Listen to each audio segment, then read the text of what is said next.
Hey everyone, every Christmas I try to catch midnight mass with the Pope. Because of the fact that we had a different set of events this Christmas, 2017, I missed the mass as I was coming in. They were just wrapping up.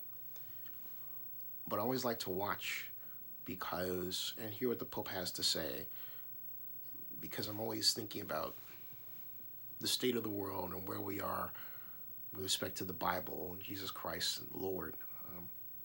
I believe in God. And I want to say to someone who might chime in that they're an atheist, look, this is not something you're going to debate me about, because the basic idea of belief is faith. And my faith is unshakable. So I don't debate such things as proof of a physical kind at all. I haven't done that in decades. I have my belief, I have my faith in the Lord, and that is that. But I digress. A friend of mine, not too long ago, and I got into an interesting conversation. I'm not going to say who he is or where he's located, but he's a minister. And he really, he and I really started talking about Revelations and where we were with Revelations and the second coming. And he said to me that something that really shocked me at the time, okay? He said to me that we were in, what did he say? We were through most of the steps that we had to take before we got to the place where the second coming would occur. And the question is, of course, what is that going to look like? But my interest was in exactly, what that meant. In other words, when he says we're 60 or 70% of the way through, what does that mean? Before the end times, I'm reading this, and if you type Revelations where are we, right? There are subject headings like, for example, even Google's search is a little ginky right now because they made some changes to the algorithm that really weren't necessary, but so I'm not trusting that these are the most optimal results. But look, where are we now in the book of Revelation? Where are we on Jesus' timetable of prophecy? The seven seas of Revelation have been opened, okay? And so I'll pick the middle one of the top three, which is where are we on Jesus' timetable of prophecy? And I'm waiting for this to open. It says, this is by the trumpet. And this is rather long. And it says that Christ made important digression with tremendous prophetic importance. He talks about the seven seals in Revelation. And the first four seals are popularly called the four horsemen of the apocalypse. Jesus Christ disclosed the meaning of these mysterious horsemen in Matthew 24:4-8. The first seal is a white horse whose rider has a bow. The first seal is an imitation of Jesus Christ, false religion. The second seal is a red horse. This represents wars and killing people in this end time, verses 3-4. The third seal is a black horse, picturing famine. The fourth seal is a pale horse, is about pestilence, disease, and suffering. If you want a thorough breakdown of how this prophecy is already being fulfilled in our day, you can get a free copy of their booklet or whatever. So they go on about the seals, okay? And so it's a peace deal that will lead the war. He says this is one of the main digressions in the Bible. It's a digression, yet it fits. It's still part of the seven seals of Revelation.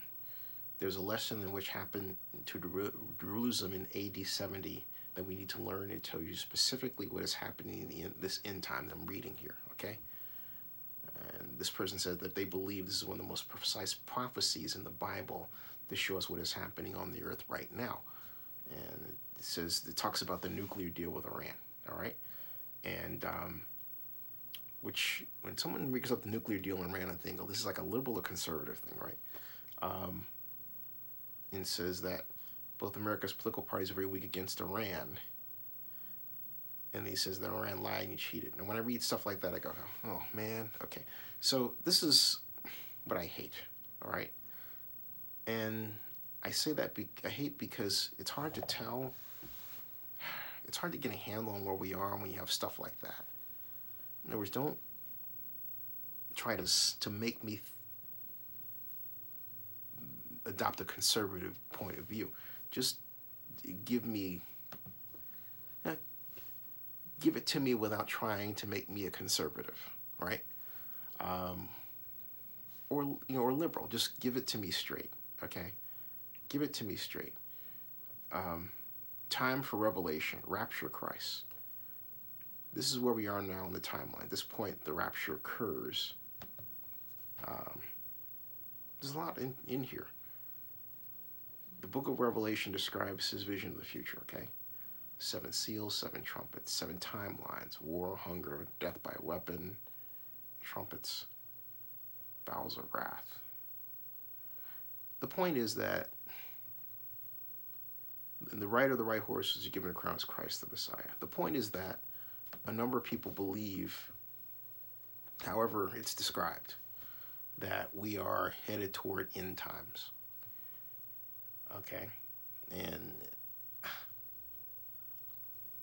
But there's one of the developments that has not occurred is that I think it has something to do with America being taken over by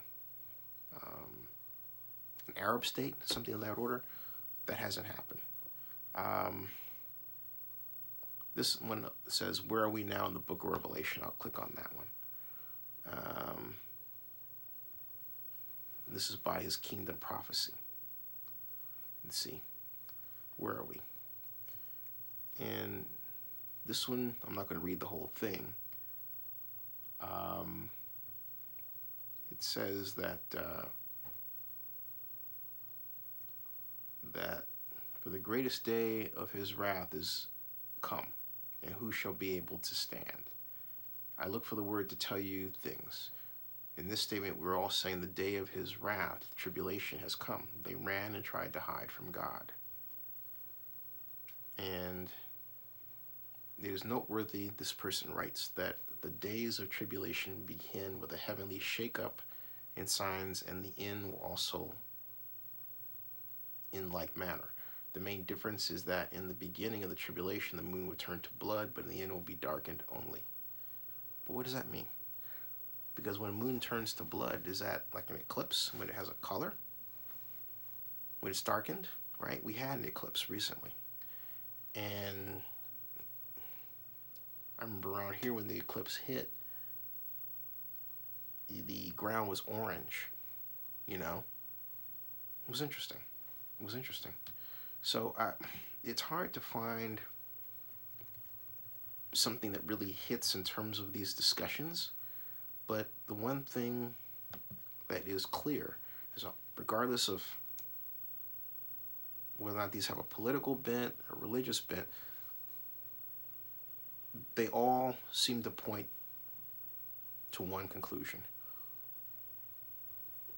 We're in the middle of Revelations, and we are on the course towards some type of end times, but no one can seem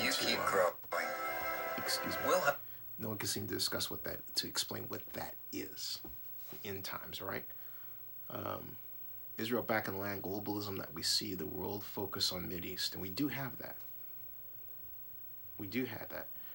And here's something where Hitchcock says we are not at the end times yet since the tribulations don't appear until later chapters, the time when Hitchcock said Christ's coming is imminent. And he's but not all Christians agree with him. Oklahoma University chaplain Reverend Rodney Newman believes Revelation is not a prophecy, but instead written for the people of that day who weren't going down the right path. Ooh. If it's a road that is not in accordance with what God has asked us to do, that it's going to lead to destruction. It's not that God's going to do it to you, it's that you do it to yourself. That's interesting. And Reverend Newman says that Revelation makes us understand we're part of something much bigger than ourselves, and it calls us to be about the business Jesus called us to be about, which is caring for others. God's message is to teach us not to be scared, but prepared. But then again, prepared for what? You know, this whole existence has always been, to me, the journey of trying to figure out why we're here and what's going to happen to us. But belief is important. Belief is powerful. Belief can move mountains, literally. I'm going to follow up on this, but I'd like to know your thoughts. I'm not making this to have a closed outcome, right? Stay tuned. See ya. Merry Christmas.